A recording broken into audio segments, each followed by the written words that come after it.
The war had not yet begun, yet something far greater than war was unfolding.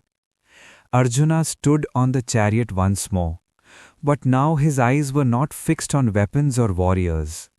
They were fixed on Krishna. Moments ago, Krishna had spoken of secret knowledge, of the self, of faith that frees the soul. Those words had settled in Arjuna's heart like seeds. But now a deeper confusion stirred. Arjuna bowed his head slightly, respect mixed with wonder.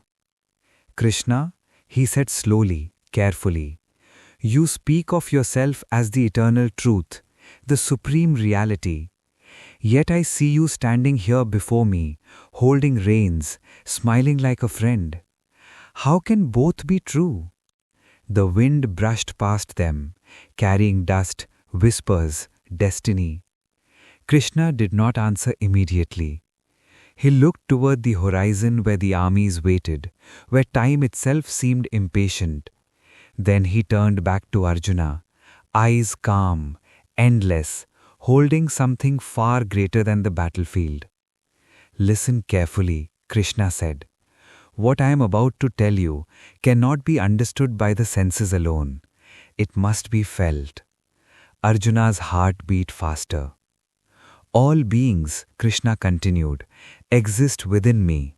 Every mountain, every river, every breath, all rest in my being, and yet, he paused, I am not contained by them. Arjuna felt his mind wobble, as if standing on the edge of a vast cliff. How can everything be in you, and yet you not be in everything? Krishna smiled, softly, knowingly. This, he said, is the mystery of my form. Krishna's voice grew deeper, steady, like the sound of an endless river. This entire universe, he said, is pervaded by me in my unmanifest form. You cannot see me, yet nothing exists without me. Arjuna listened, breath held.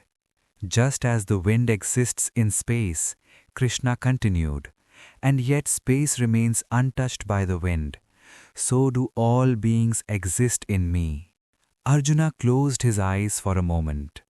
He imagined the wind, powerful, restless, invisible, moving freely, yet never tearing space apart. You mean, Arjuna said slowly, you support everything without being bound by anything?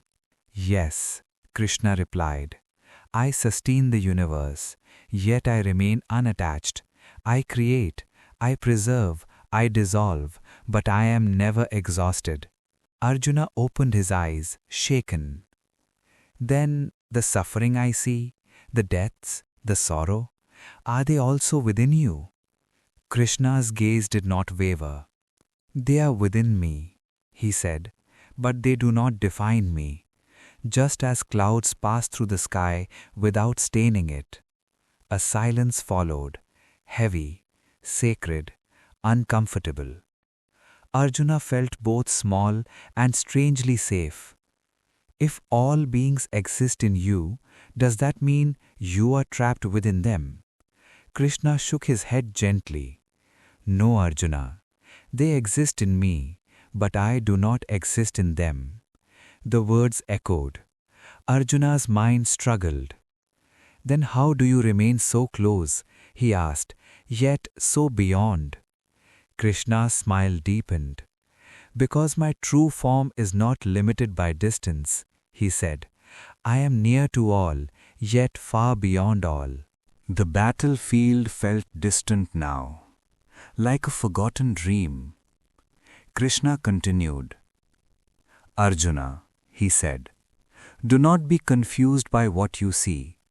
Though all beings appear to dwell in me, in truth they do not. Arjuna's eyes widened. What does that mean? Krishna raised his hand slightly, as if holding the air. This world, he said, moves by my divine power, my Maya.